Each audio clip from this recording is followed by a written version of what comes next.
सचिन आहे का काय? मोबाईल पाहत नाही,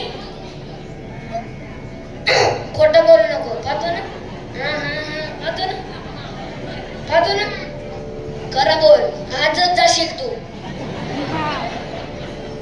खोटं बोलू नको. पाशील ना, पाहतो ना, खरं बोल. नाही इथे तुझी आई आली का? आई नाही का? याची आई कोण आहे? हात वरी करा बरं. हा गेले का? ते पोरं येडे मोबाईलमुळे येडे. ते कुठं पण मोबाईल, कुठं पण मोबाईल. ते डबडं घेतलं का एका हातामध्ये मोबाईल.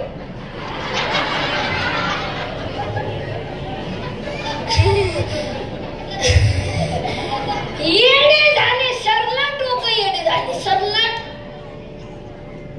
येडे झाले, येडे. अरे पहिलं लेकरू जर लढायला लागलं त्याच्याही त्याला भाकरी द्यायची, भाकरी भाकरी. आताची आई काय देते? Mobile mobile. सांगायला तर लाज वाटते का तुला?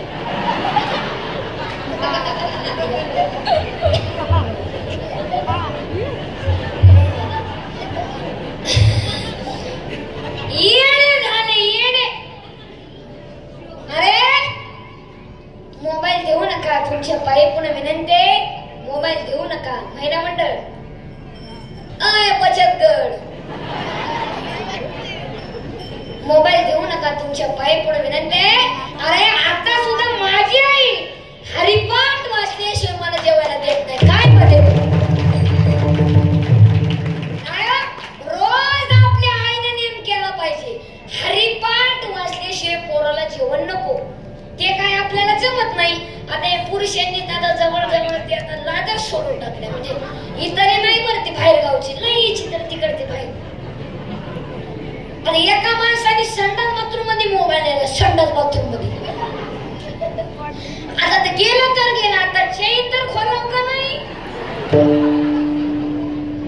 आख बुटात पाणी घरी तरी दिले पता नाही.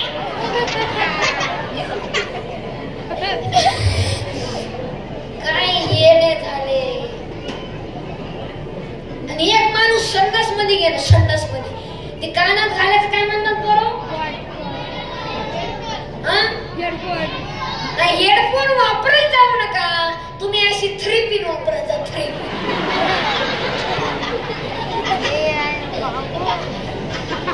म्हणजे कधी बॅटरी उतरायची नाही.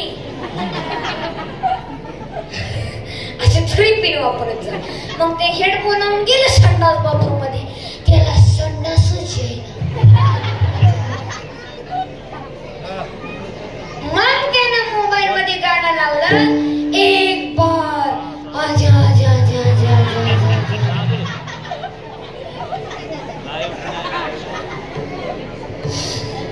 तरी संडास येईना त्याला. मग त्यानं दुसरं गाणं लावलं, मेरे सपनों के रानी कब आए.